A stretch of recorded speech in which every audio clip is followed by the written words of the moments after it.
New York is not for sale.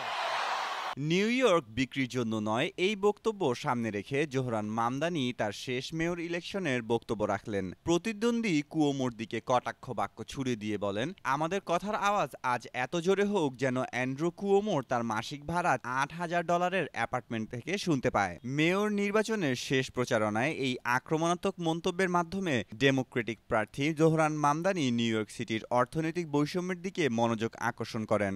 Let our words ring out so loud tonight that Andrew Cuomo can hear them in his $8,000 a month apartment. প্রগতিশীল বামপন্থার প্রতীক Mamdani new ইয়র্কবাসীর মন জয় করেছেন সাশ্রয়ী জীবনযাত্রার প্রতিশ্রুতি দিয়ে। তার বক্তব্যের মধ্যে সেরা তিনটি বার্তা স্পষ্ট হলো, ধনী ও ক্ষমতাশীলদের প্রতি সরাসরি চ্যালেঞ্জ ছুড়ে দিয়ে সাধারণ মানুষের কণ্ঠস্বরকে শক্তিশালী করা, নিউ ইয়র্কের জীবনযাত্রাকে সকলের জন্য সাশ্রয়ী ও সহজলভ্য করার প্রত্যয় এবং সমাজে আর্থিক সাম্য ও ন্যায় প্রতিষ্ঠার ডাক। Let them ring so loud that his puppet master in the White House hears us.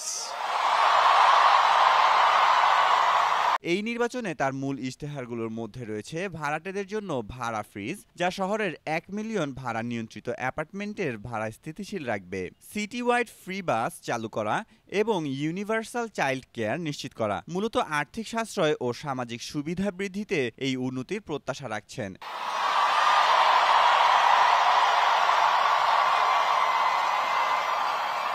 বিশেষত শহরের জীবনধারণের উচ্চ ব্যয় নিয়ে সাধারণ মানুষের হতাশার সময়ে ধনী নাগরিকদের ওপর কর বাড়িয়ে সেই অর্থ দিয়ে এসব সামাজিক কর্মসূচি বাস্তবায়নের পরিকল্পনা নিউ ইয়র্কবাসীর আস্থা অর্জন করেছে।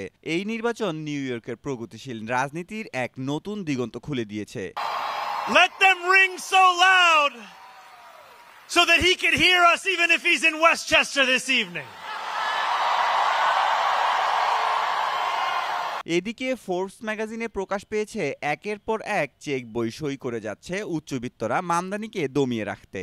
চেকের পর চেক কাটছেন লক্ষ কোটিপতিরা মামদানিকে রুখে দিতে। তারা মামদানির বৈষম্য দূরীকরণের বিরোধিতা করে কোটি কোটি টাকা ব্যয় করে মামদানির জনপ্রিয়তা কমানোর চেষ্টা চালিয়ে যাচ্ছে। তাদের টাকার পরিমাণ, তারিখ, এমনকি কোথায় ব্যয় করার জন্য সেই চেক বই সই করা হয়েছে তার তথ্য প্রকাশ করেছে জনপ্রিয় এই ম্যাগাজিনটি। On November 4th, we set ourselves free. Mehedi Masud, Janakantha.